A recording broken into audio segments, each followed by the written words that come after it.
Welcome back to another episode. I'm hoping I can get this video out as quickly as possible. I'm back with another episode as I stumble over my words with COVID-19. See, I'm not even going to edit that out. So, Connecticut COVID-19. Those of you who followed me realize that I go through these numbers as painstakingly as possible. It is a lot to go through. It doesn't seem like it at first, but you write down numbers, you compare them to the other numbers, break, multiply, divide, subtract to 5 to the second power. Okay, I'm not going that far in, but I've seen some improvements, yes. But where are the improvements? Well, I'm going to show you that they are where we expected them to be, and the improvements that we're not seeing is exactly where we expected them to be. So everything is pretty obvious right off the bat. So instead of trying to do some monologue into this, let's just get right to it. So back behind here, I only did February 9th, February 13th, and February 16th for a reason. And I'm only breaking down deaths because the cases, the death ratio bother me in these few days. So I'll probably make another video when it comes to statistics, percentage-wise, is it working? So you're going to see the first group of numbers, and I'm going to go through the age groups, and then I'm going to tell you the amount of deaths in each age group from February 9th, February 13th, February 16th. So right off the bat, you're going to expect the younger ages to not be as affected as much. You have 0 to 9, you have 2 deaths on February 9th, and that remained the same all the way through to February 16th. The group of 10 to 19, 3 deaths, remain the same all the way through. 20 to 29, 8 deaths remain the same all the way through. 30 to 39, 35 deaths stayed the same. 40 to 49 years old, 107 deaths stayed the same. And I'm just going to pause for a moment. No one's life is insignificant. None of these deaths I take trivial matters. Or they shouldn't be considered trivial matters, even though I think some government officials don't consider these lives important, other than a political use, on both sides of the aisle. There are Republicans and Democrats that use these numbers as political. I'm lacking a better word. I'm just disappointed. You know I shouldn't be.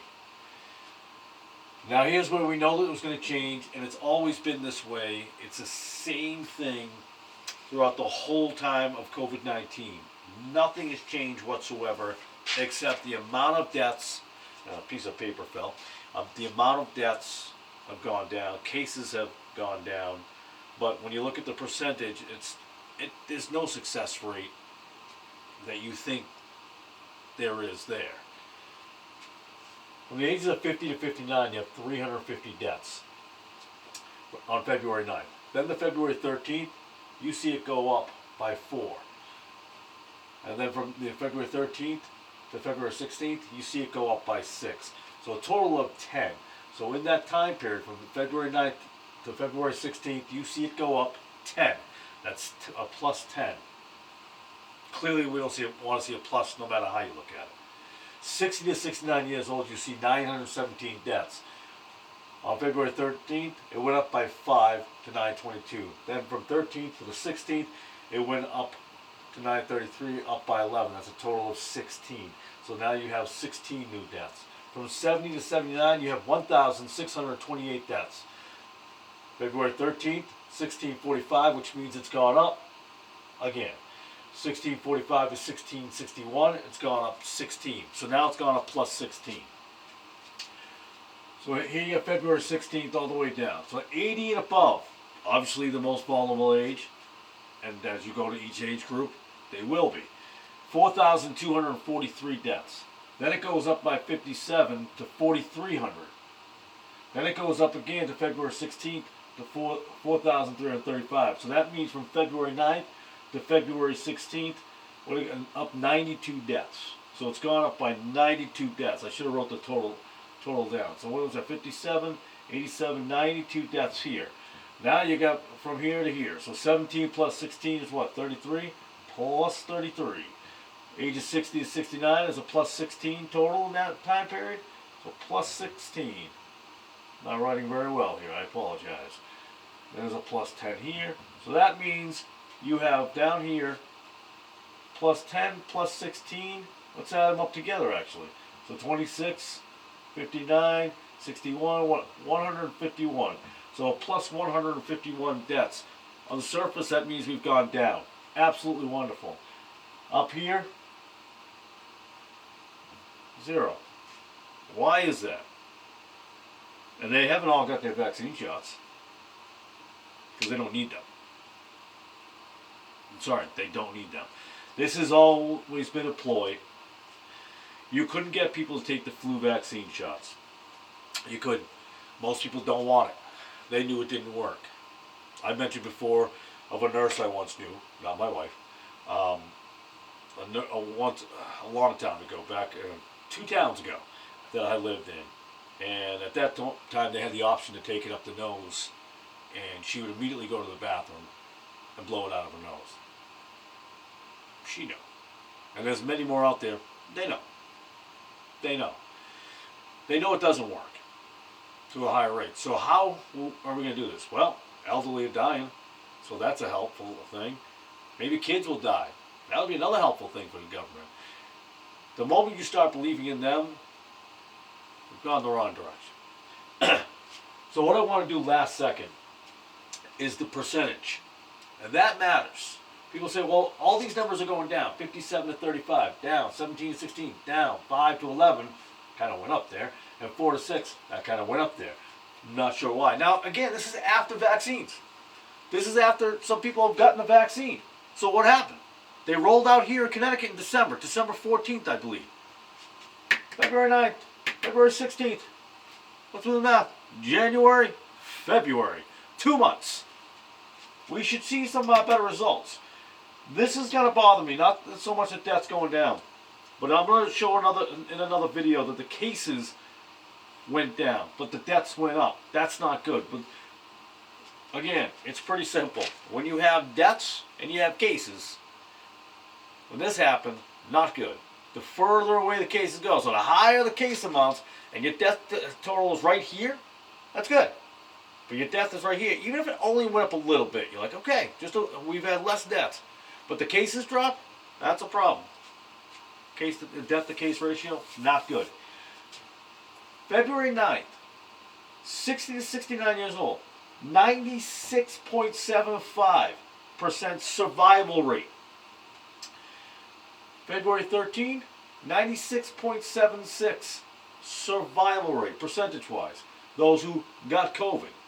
February 16th, 96.77% survival rate. Not really a big change. So it went up slight. So it kind of stays the same. I'm not knocking it because we don't want it to go down. Clearly.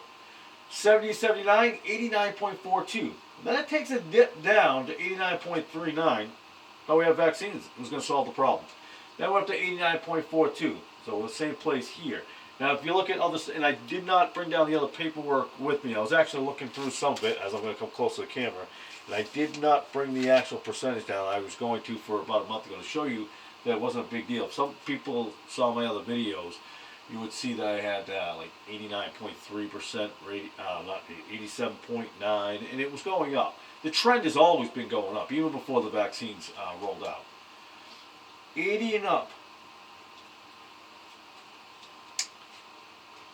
The vaccine is supposed to help, right? The vaccine was going to help.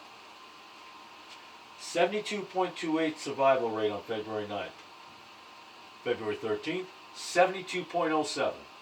February 16th, 71.99. Somehow, we've gone down. So the survival rate has gone down. This has barely stayed the same, and this has barely stayed the same.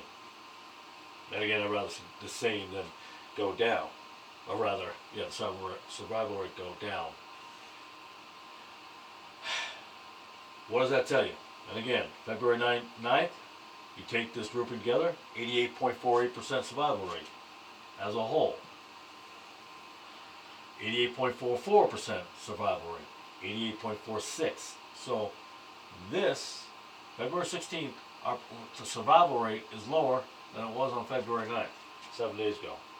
Why? We have vaccines. Why? I've already said I'm anti-vaccine. You can choose to have vaccine. That's fine. You have that choice.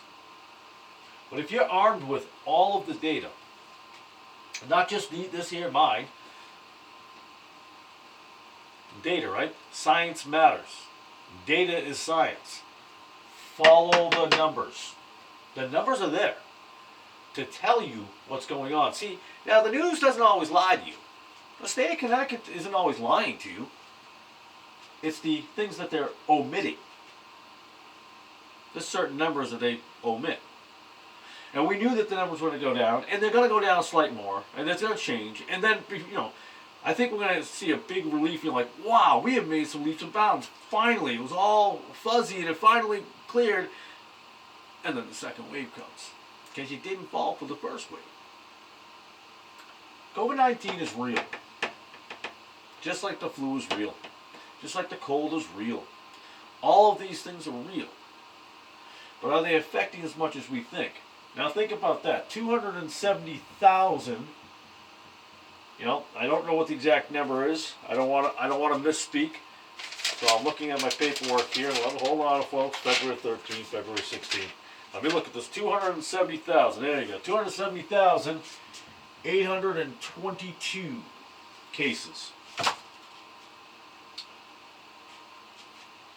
3.5 million people as a population in Connecticut.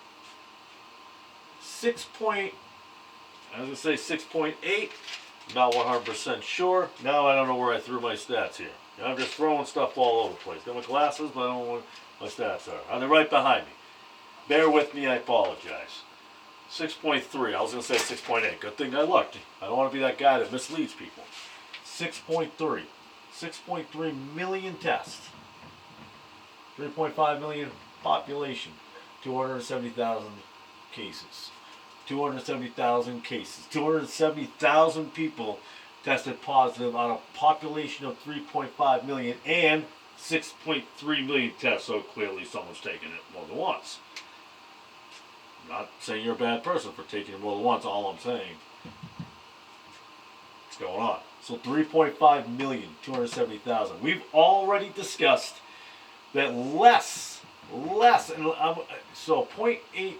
I think that was the last number I looked a couple of days ago, or 2 days ago. I apologize. So 0.089% of all of the senior citizens in Connecticut, and that is, I believe, 734,000, roughly. I think it's 734,800. I think is the total population of senior citizens, something like that.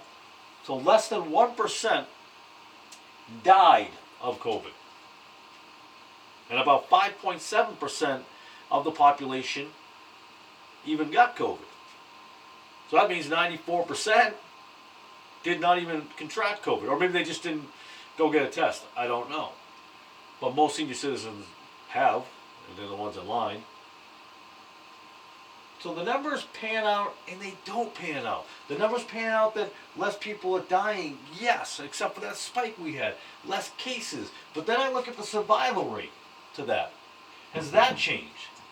Because for me to buy in that 88.48 to that 88.46, I want to see 90%. That should have been 90%.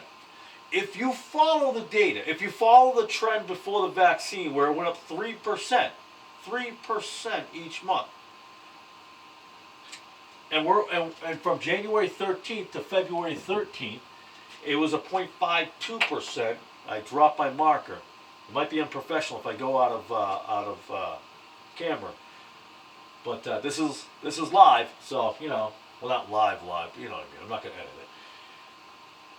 We should go up, and that was a permanent marker, anyways. I should not have been right.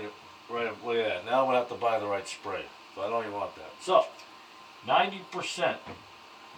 90% is what it should be. 0.5% change, I said, right? 0.52? 0.52% change is what we have from January 13th to February 13th.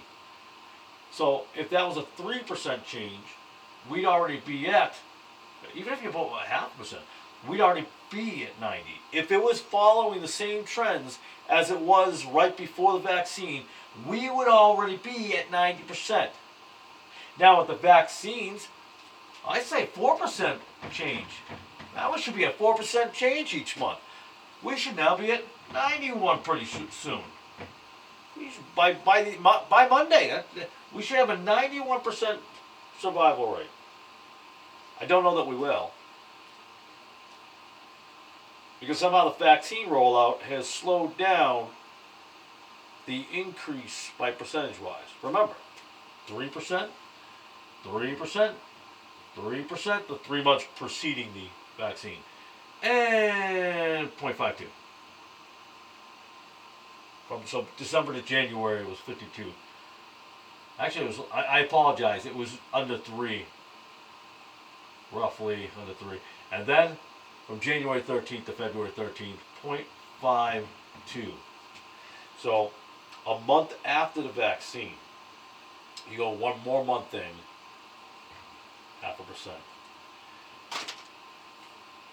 The vaccines aren't working like you think they are. Yes, they're going to save some people, no doubt about it. Some people are going to be fine. Don't be fooled. We were already succeeding. We were already succeeding before the vaccines hit. This was just a ploy, man, for bigger things. They've lied to you over and over again. Omitted truths. So at what point do we stop having faith in science, so falsely called, even though God created science, and science is real? But it's the twisting of the science that we have a problem. Faith in the Lord above. The Bible's never let me down. I've been following that all along. I haven't had any issues. I have been extremely blessed. I have not contracted COVID-19. I've worked with a couple people who got it. Don't know how they got it. Well, I know how one got it, and it doesn't surprise me. I'm sorry. But I'm still standing here, and I am thankful, and I am blessed. Not that someone who got COVID-19 is not blessed. My immune system is working, and I'm thrilled.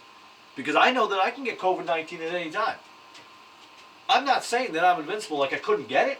I can get it. No doubt about it. But I also know, because I'm not going to get hypertension over it, one of the highest causes, because I'm not going to get anxiety over it, because I'm not going to watch Twitch and Twitter and Facebook and Instagram and all that, where they just pound you with all this negativity. All this negativity. No hope. No love. It's not the way I'm rolling. And neither should you.